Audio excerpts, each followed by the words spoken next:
Hello student, मैं वरुण अग्रवाल।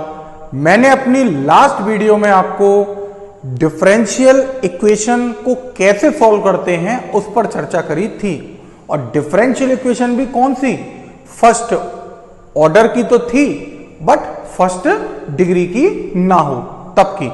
अभी मैं अपने डिफरेंशियल इक्वेशन की जो बुक है उसका जो अगला टॉपिक है हम उस पर चर्चा करते हैं।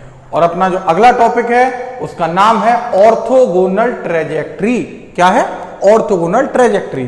तो ऑर्थोगोनल ट्रेजेक्ट्री क्या होता है, पहले उसको डिस्कशन करते हैं।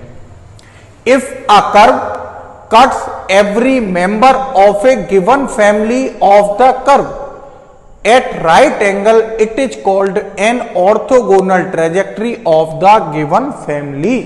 यानी कहने का मतलब यह है, आपको एक कर्व दिया होगा, फैमिली ऑफ कर्व दिया होगा और आपसे कहेगा उसका ऑर्थोगोनल ट्रेजेक्ट्री फाइंड करो। ठीक, तो ऑर्थोगोनल और ट्रेजेक्ट्री आपको दो वर्ड दिख रहे हैं। तो पहले ट्रेजेक्ट्री की बात करें। और ट्रेजेक्ट्री क्या होता है? जब कोई एनदर कर्व उस फैमिली ऑफ कर्व को कहीं कट करता है। क्या करता है? कट करता है। जो फैमिली ऑफ कर्व है, यानी फैमिली ऑफ कर्व का मतलब उस कर्व के जितने भी मेंबर हैं उन सभी मेंबरों को एक कर्व कट करता हो, तो ऐसी स्थिति में उस जो नया कर्व कट करेगा वो ट्रेजेक्ट्री कहलाती है।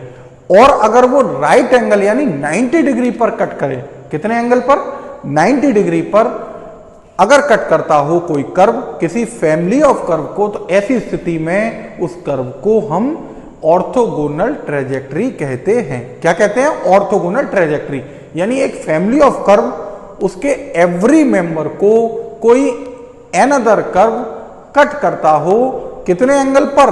90 डिग्री के एंगल पर। तो ऐसी स्थिति में उस कर्व को हम उस दी गई फैमिली ऑफ कर्व के लिए ऑर्थोगोनल ट्रेजेक्ट्री कहते हैं। यही आपकी डेफिनेशन लिखी है। अब आपको जो टॉपिक होगा वो किस तरह का होगा?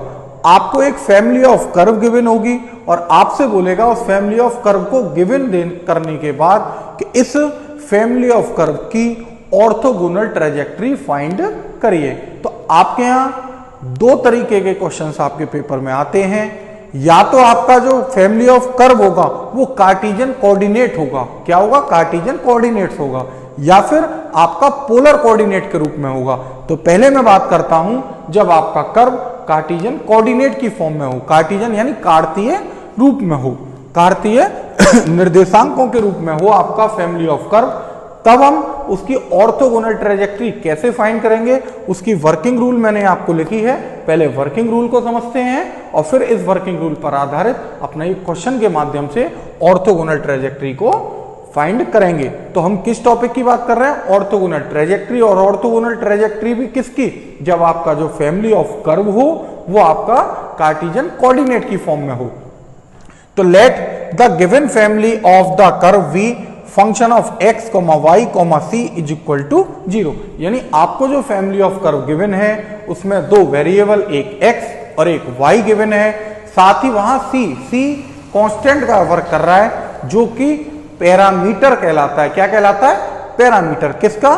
उस गिवन फैमिली का। यानी where c is the parameter of the family. c की वैल्यू आप जैसे जैसे चेंज करते रहोगे आपको उस फैमिली के अदर मेंबर्स मिलते रहेंगे। एक जनरल इक्वेशन हमने लिखी, function of x, y, c। यानी x हो, y हो और कांस्टेंट c आता हो, और c क्या है? पैरामीटर उस फैमिली का। तो ऐसी इक्वेशन को हमने रिप्रेजेंटेशन दिया फैमिली ऑफ कर्व। और c की वैल्यू आप जैसे जैसे बदलते रहोगे आपको क्या मिलेंगे? उस फैमिली के नए नए जो भी मेंबर होंगे वो सारे आपको मिलते रहेंगे। तो जब आपको फैमिली ऑफ कर्व गिवन है तो हमारा अब लक्ष्य है क्या फाइंड करना? Orthogonal trajectory. तो आप क्या करेंगे कि जो आपकी इक्वेशन गिवन है उसको हम डिफरेंशिएट करेंगे, डिफरेंशियल कोफिशिएंट फाइंड करेंगे विद रेस्पेक्ट टू x। किसके रेस्पेक्ट में? With respect to x। और जब डिफरेंशियल कर लेंगे तो जो हमें नई डिफरेंशियल इक्वेशन की टाइप मिलेगी उसमें से हम c को करेंगे एलिमिनेट। क्या करेंगे? c को एलिमिनेट। यानी जो पैरामीटर है उसको हम गायब कर देंगे। किसकी हेल्प से? आपको जो गिवन इक्वेशन है उसकी हेल्प करते लेते हुए आप जो पैरामीटर होगा डिफरेंशियल करने के बाद जो नई इक्वेशन आएगी उसमें से आप पैरामीटर को रिमूव यानी एलिमिनेट कर देंगे। तो जो आपको एलिमिनेट करने के बाद नई इक्वेशन आएगी उसमें x होगा, y होगा और साथ ही dy dx ऑफ y होगा, यानी डिफरेंशियल कोफिशिएंट होगा और दोनों वेरिएबल x और y हो सकते हैं। तो जो नई डिफरेंशियल मिलेगी इक्वेशन वह डिफरेंशियल इक्वेशन किसकी होगी? आपकी जो फैमिली ऑफ कर्व दे रखी है उसकी डिफरेंशियल इक्वेशन होगी। यही बात मैंने अपने अगले पॉइंट में लिखी है। ये लिखा है let the given family of the curve be function of x, y, c is equal to 0 where c is the parameter of the family. अभी बात करी। Number 2 point differentiate equation 1 with respect to x and eliminating c with the help of equation 1। यही बात मैंने बोली थी, differential करने के बाद जो नई इक्वेशन आएगी उसमें से एलिमिनेट कर देंगे पैरामीटर c को। किसकी हेल्प से? गिवन इक्वेशन की हेल्प से, गिवन फैमिली ऑफ कर्व की हेल्प से। तो हमें एक नई डिफरेंशियल इक्वेशन मिलेगी, यही बात लिखी है। We get a differential equation of the given family. जब c एलिमिनेट हो जाएगा तो जो डिफरेंशियल इक्वेशन मिलेगी उस डिफरेंशियल इक्वेशन को हम क्या बोलते हैं? Differential equation of given family. अब हमें बात करनी है किसकी? ऑर्थोगोनल ट्रेजेक्टरी की। तो जब आपके पास डिफरेंशियल इक्वेशन आ जाएगी इस दी गई फैमिली की, फैमिली ऑफ कर्व की, तो हम क्या करेंगे? वहां जो डी dx ऑफ y का टर्म है, डिफरेंशियल जो कोफिशिएंट है उसे रिप्लेस कर देंगे। किससे रिप्लेस कर देंगे? dy ऑफ x से, यानी डी dx ऑफ y को हम चेंज कर देंगे, उसको हटाकर उसके प्लेस पर हम लिख देंगे माइनस का dy ऑफ x, यानी जो पलट देंगे dy अपॉन dx। अगर मैं बोलूं सिंपल लैंग्वेज में तो उसे हम क्या कर देंगे? dy ऑफ x और साथ ही आगे क्या लगा देंगे? माइनस का सिंबल। किसका सिंबल? माइनस का सिंबल। क्योंकि 90 डिग्री पर कट करते हैं तो आप जानते हैं जब दो कर्व 90 डिग्री पर कट करते हैं तो उनकी जो स्लोप्स होती हैं उन दोनों का मल्टीप्लाई -1 होता है। तो आपको पता है डिफरेंशियल इक्वेशन जो फैमिली ऑफ कर्व है उसका स्लोप क्या होगा? D dx of y। और जो ऑर्थोगोनल ट्रेजेक्टरी क्योंकि 90 पर कट करती है तो वो भी एक कर्व है, तो उसका क्या होगा? उधर ले जाएंगे, क्योंकि अभी बताया मैंने दोनों के स्लोप का मल्टीप्लाई -1 होता है। तो एक का स्लोप अगर डी dx ऑफ y है तो सेकंड का क्या हो जाएगा? जब से RHS में ले जाएंगे -1 के पास तो dy ऑफ x आ जाएगा। ठीक, तो हम क्या करने वाले हैं? जो अपनी डिफरेंशियल इक्वेशन मिली उसमें डी dx ऑफ y के प्लेस पर माइनस का dy ऑफ x कर देंगे, तो हमें एक नई डिफरेंशियल इक्वेशन मिल जाएगी। जैसे ही हम रिप्लेस करेंगे तो रिप्लेस करने पर फिर से आपको एक नई डिफरेंशियल इक्वेशन मिल जाएगी और उसी नई डिफरेंशियल इक्वेशन को हम क्या बोलते हैं? Orthogonal trajectory. क्या कहते हैं? ऑर्थोगोनल ट्रेजेक्टरी पर किस फॉर्म में? डिफरेंशियल इक्वेशन की फॉर्म में। तो यानी हमें जो नई डिफरेंशियल इक्वेशन मिलेगी वो किसकी होगी? ऑर्थोगोनल ट्रेजेक्टरी की डिफरेंशियल इक्वेशन। यही बात लिखी है। We then and get the differential equation of the orthogonal trajectory. जो ऑर्थोगोनल ट्रेजेक्टरी फाइंड करनी है वो डिफरेंशियल इक्वेशन की फॉर्म आपको मिल जाएगी। अब जो नई डिफरेंशियल इक्वेशन मिलेगी किसकी? ऑर्थोगोनल ट्रेजेक्टरी की। अगर हम उसे इंटीग्रेट कर देंगे तो इंटीग्रेट करने के बाद आप जानते हैं डिफरेंशियल कोफिशिएंट समाप्त हो जाएगा, हट जाएगा, रिमूव हो जाएगा, एलिमिनेट हो जाएगा। जब डिफरेंशियल कोफिशिएंट वहां से हट जाएगा तो हटने के बाद जो नई इक्वेशन आपको मिलेगी वही इक्वेशन ऑर्थोगोनल ट्रेजेक्टरी कहलाती है। किसकी? आपकी गिवन फैमिली ऑफ कर्व की। यही बात लिखी है। Integrate the differential equation of the orthogonal trajectory, यानी इंटीग्रेट कर दें किसको? डिफरेंशियल इक्वेशन को। किसकी? ऑर्थोगोनल ट्रेजेक्टरी की। तो we get the equation of orthogonal trajectory. यानी आपको मोटी मोटी बात जो याद रखनी है, आपको जो फैमिली ऑफ कर्व गिवन है उसमें आपको पैरामीटर पहचानना है। जब आप उस पैरामीटर को ढूंढ लेंगे तो पता चल गया आपका पैरामीटर क्या है। उसके बाद आपको डिफरेंशिएट करना है विद रेस्पेक्ट टू x।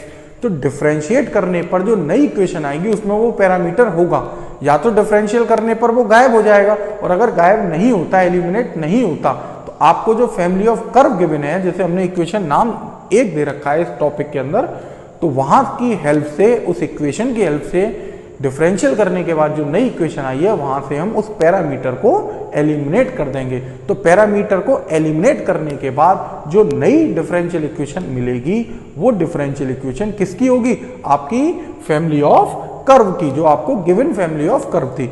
अब हम ऑर्थोगोनल ट्रेजेक्टरी की बात कर रहे हैं, तो वहां पर जो डिफरेंशियल इक्वेशन मिली और फैमिली ऑफ कर्व की, उसमें d D x of y वाले टर्म को रिप्लेस कर देंगे किससे? माइनस के d d y of x के टर्म से।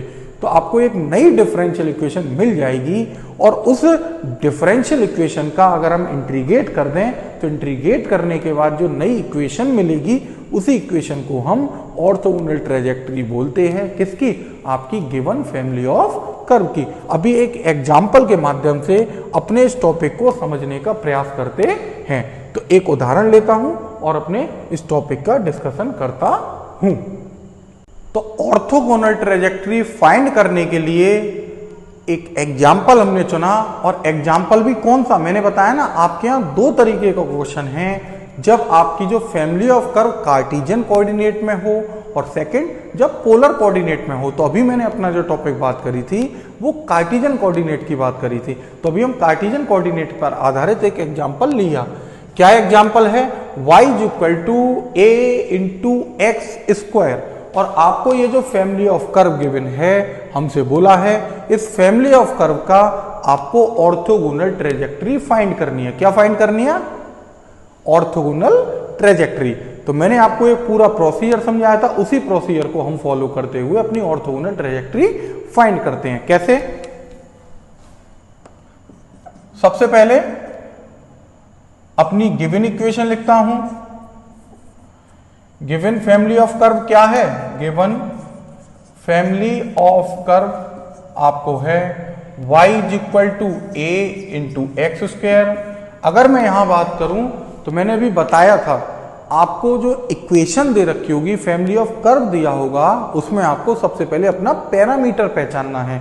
तो यहां बात करूं तो a किसके रूप में वर्क कर रहा है? पैरामीटर के। तो यहां लिख देता हूं वेयर a इज पैरामीटर, किसका parameter? Parameter of given family of curve. जो इक्वेशन थी, गिवन थी, उसको हमने इक्वेशन नंबर 1 नाम दिया। अगला काम मैंने आपको बताया था, आप डिफरेंशिएट करेंगे इक्वेशन 1 को किसके रेस्पेक्ट में? विद रेस्पेक्ट टू एक्स के। तो लिखते हैं differentiate equation 1 with respect to x. X के रेस्पेक्ट में डिफरेंशियल करने पर किसका? फैमिली ऑफ कर्व का जो गिवन थी। तो आपको पता है डिफरेंशिएट करेंगे तो y का डिफरेंशिएट होगा d D x of Y.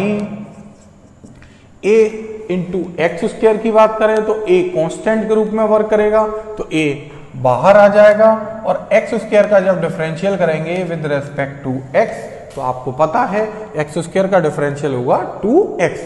तो इस तरह से हमें एक डिफरेंशियल इक्वेशन तो मिल गई, पर ये डिफरेंशियल इक्वेशन अभी आपकी फैमिली ऑफ कर्व की नहीं है। क्यों? क्योंकि इसमें क्या आ रहा है? पैरामीटर आ रहा है। तो आपको सबसे पहले इसके पैरामीटर को एलिमिनेट करना होगा।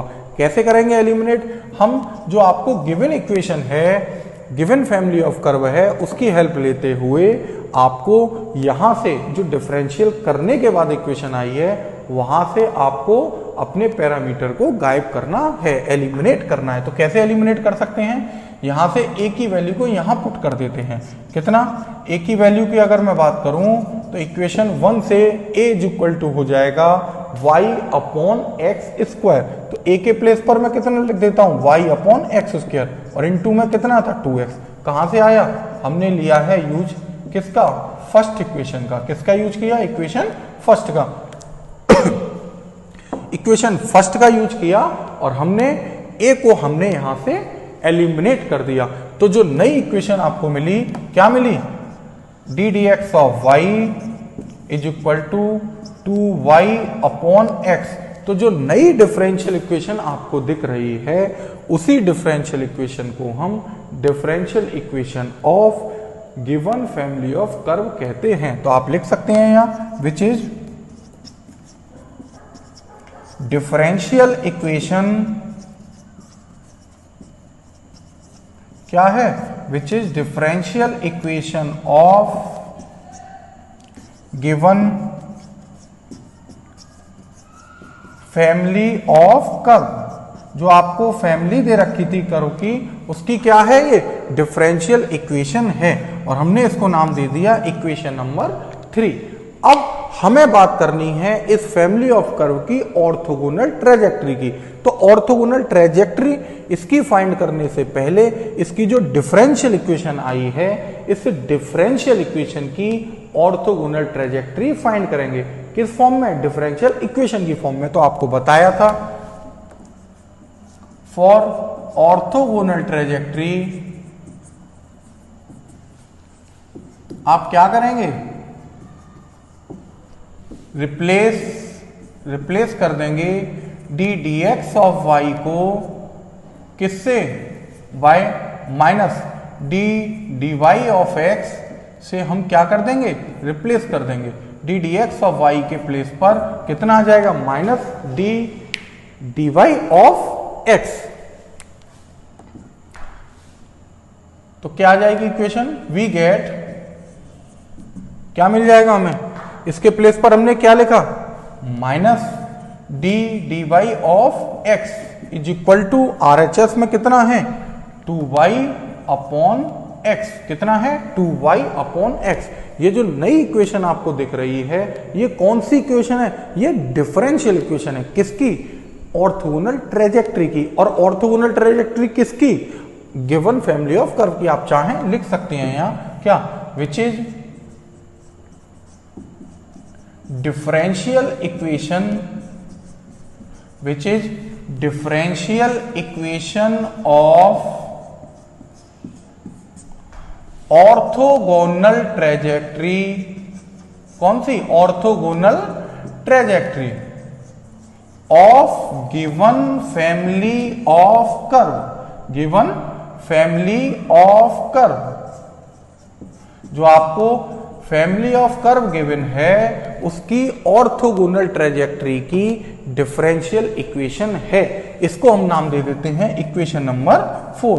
अब हम इस इक्वेशन जो 4 मिली है, इसको हम अपने जो हमने पुराने मेथड पढ़े थे डिफरेंशियल इक्वेशन का सॉल्यूशन, हम इस डिफरेंशियल इक्वेशन का जो इक्वेशन 4 को रिप्रेजेंट करती है, उसका हम सॉल्यूशन फाइंड करेंगे। और सॉल्यूशन फाइंड करने के बाद जो आएगी नई इक्वेशन, वही सॉल्यूशन, वही इक्वेशन आपकी इस गिवन फैमिली ऑफ कर्व की ऑर्थोगोनल ट्रेजेक्ट्री होगी। तो हम क्या कर देते हैं, ऑन इंटीग्रेट करते हैं। तो उसमें भी क्या, नाउ फ्रॉम फोर्थ को लिख लेते हैं। फोर्थ इक्वेशन को लिखें तो minus d d y of x is equal to है 2y अपॉन एक्स। यहां मैं बात करूं, अगर मैं इस डिफरेंशियल इक्वेशन को सॉल्व करूं तो स्पष्ट दिखाई दे रहा है यहां कौन सा, वेरिएबल सेपरेबल मेथड लग रहा है आपको जो पीछे पढ़ाया था।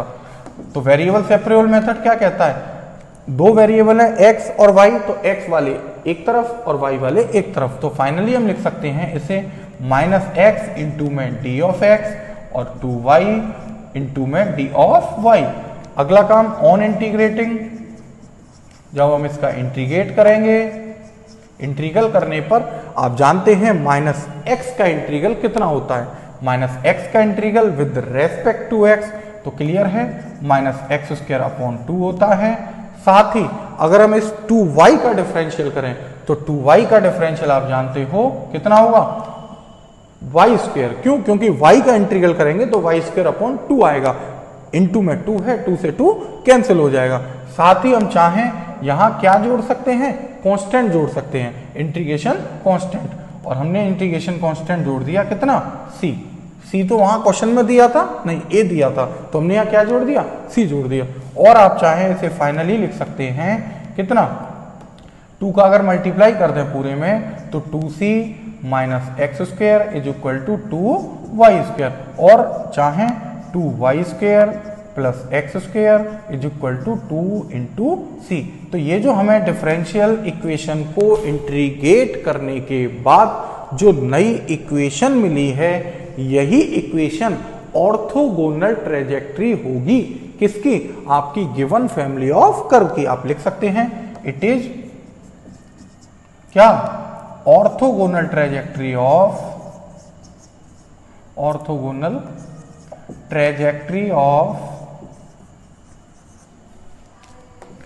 किसकी? गिवन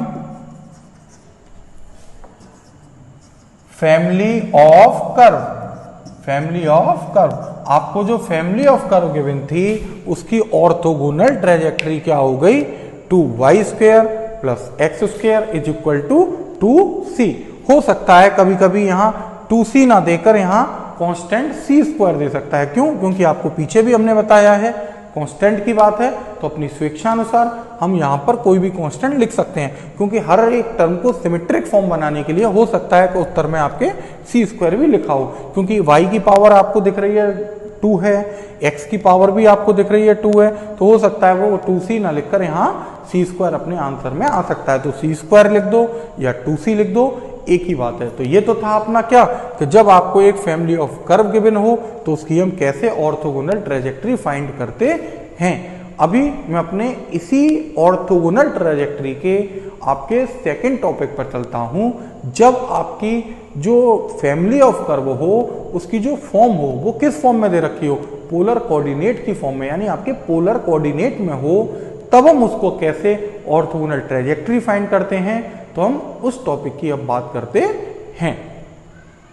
तो ऑर्थोगोनल ट्रेजेक्ट्री पर जो अपना अगला टॉपिक है कि हम कैसे, जब आपकी family of curve polar coordinate में दे रखी हो, ठीक, तो हम कैसे उस पोलर कोऑर्डिनेट का ऑर्थोगोनल ट्रेजेक्ट्री फाइंड करेंगे।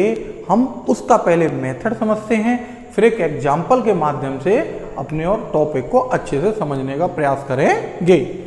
तो मैंने लिखा पोलर कोऑर्डिनेट में हो तो let the equation of the given family भी, आपको जो इक्वेशन दे रखी है फैमिली ऑफ कर्व दे रखा है।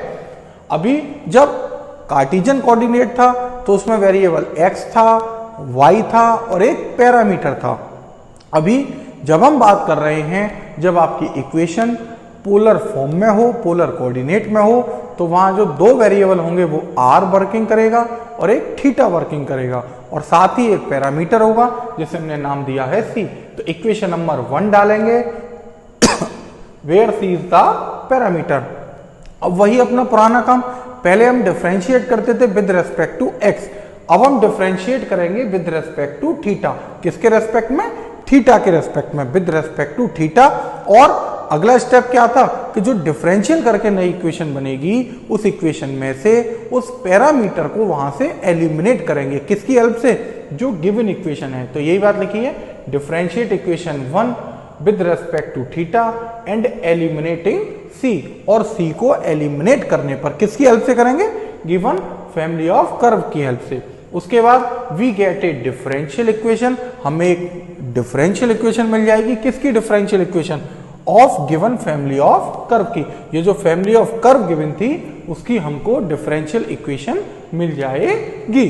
फिर अगला काम हम रिप्लेस करते थे। किसको रिप्लेस करते थे? वहां जब कार्टेशियन कोऑर्डिनेट थे तो डी dx ऑफ y को किससे? माइनस के डी dy ऑफ x से, जबकि यहां हम रिप्लेस करेंगे r into D dr of theta को। किससे? इसको पलट दें तो क्या आ जाएगा? -1/r, r का -1/r माइनस लगाते हुए, और साथ ही ये जो डी dr ऑफ थीटा है यानी थीटा का differential with respect to r, इसे जब पलट देंगे रिजल्ट को तो हम r का डिफरेंशियल करेंगे विद रेस्पेक्ट टू थीटा, यानी इस r D dr of theta को हम चेंज करके लिखेंगे, रिप्लेस कर देंगे किससे? -1/r डी df और D dr of theta. Replace करने के बाद हमें जो नई डिफरेंशियल इक्वेशन मिलेगी वही डिफरेंशियल इक्वेशन आपकी ऑर्थोगोनल ट्रेजेक्ट्री कहलाती है। क्या कहलाती है? Orthogonal trajectory. किसकी? Orthogonal trajectory of given family of curve. अब आप आगे जानते हैं क्या करना है कि जो डिफरेंशियल इक्वेशन आई है ऑर्थोगोनल ट्रेजेक्ट्री की उसको इंटीग्रेट कर दीजिए। इंटीग्रेट करने पर जो नई इक्वेशन मिलेगी वही इक्वेशन आपकी ऑर्थोगोनल ट्रेजेक्ट्री होगी। किसकी? ऑफ गिवन फैमिली की, गिवन फैमिली ऑफ कर्व की। तो ये तो था अपना प्रोसीजर, यानी पुराने से बस नया क्या बना, जब कार्टेशियन कोऑर्डिनेट थे तो y x थे, जब यहाँ पोलर कोऑर्डिनेट आ गए तो x y की प्लेस पर कौन आ गया, r और थीटा आ गए। वहां हम रिप्लेस करते थे d dx ऑफ y के प्लेस पर d dy ऑफ x को लाते थे। यहां हम r into d theta d dr of theta को हम चेंज करेंगे, किससे चेंज करेंगे, -1/r d theta of r, इससे चेंज कर देंगे। चेंज करने के बाद उसके बाद वही इंटीग्रेट करेंगे, सेम प्रोसेस रहेगा, बस बदलाव होंगे कार्टेशियन की जगह पर पोलर वाली कंडीशन। तो अभी एक एग्जांपल के माध्यम से हम अपने इस टॉपिक को समझते हैं। तो हमने एक इक्वेशन ली, फैमिली ऑफ कर्व लिया, r is equal to a into theta.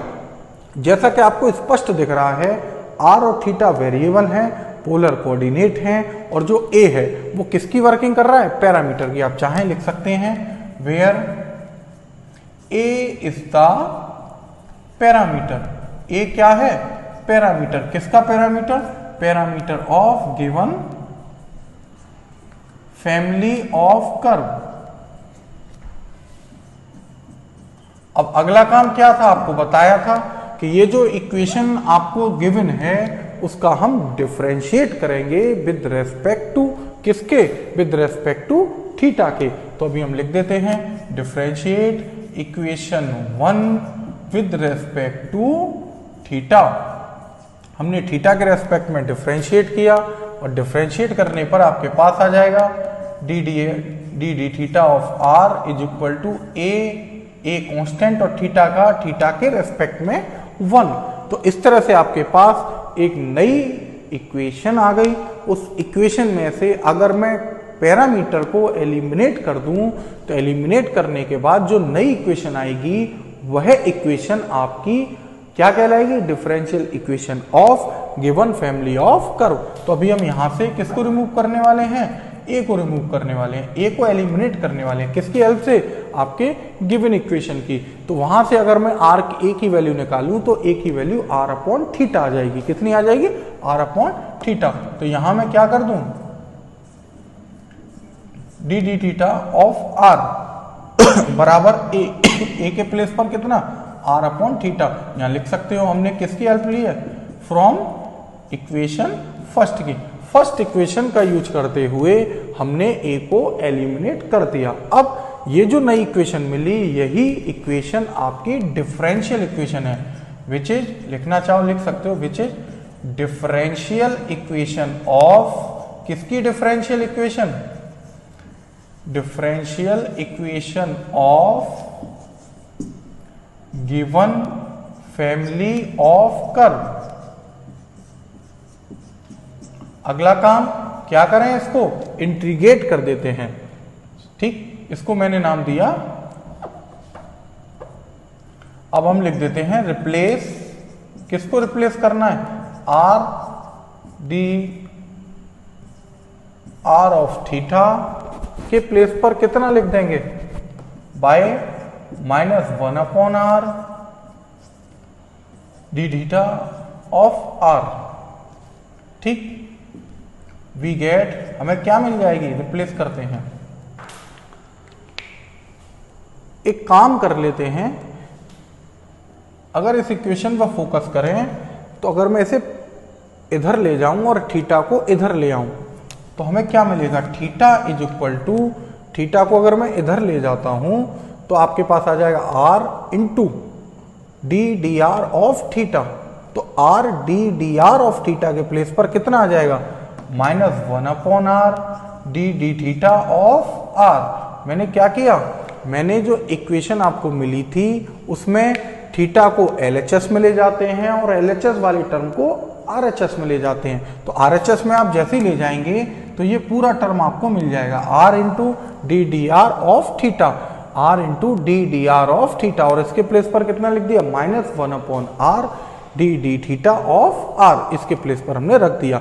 अभी ये जो नई इक्वेशन मिली है, इक्वेशन नंबर 2 डाल दूं, इसी इक्वेशन को हम क्या बोलते हैं, विच इज, क्या है ये, विच इज डिफरेंशियल,